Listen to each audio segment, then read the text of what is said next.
একটা বীর্যর ফোঁটা নাপাক। মুসা আলাইহিস সালামের জামানায় যখন স্বপ্নদোষ হতো, হুকুম ছিল যে গোশত সহ ফেলে দাও যেখানে নাপাক পড়েছে। আমার রাহমাতুল্লিল আলামিন নবী এসে সহজ করে দিলেন, বাস আল্লাহর নাম নিয়ে ফরজ গোসল করে নাও, তুমি পবিত্র হয়ে যাবে।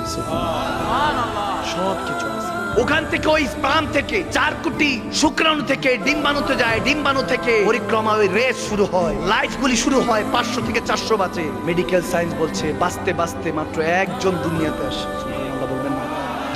যারা এই মুহূর্তে আমার কথা শুনছেন, আমি সহ আপনারা সবাই, কত ভাই বোন পিছনে ফেলে আসছে, সেখানে যেহেতু হারেন নাই, এখানে কেন হারবেন?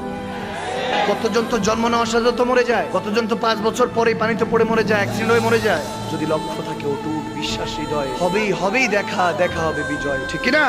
আপনি এখনো হায়াতে আছেন, আপনার কত ভাই, কত আত্মীয়, কত বন্ধু, কত আপনজন এখনো দাফন করে রেখে চলে আসছেন, আপনি তো জিন্দা আছেন। তাহলে টেনশন কিসের?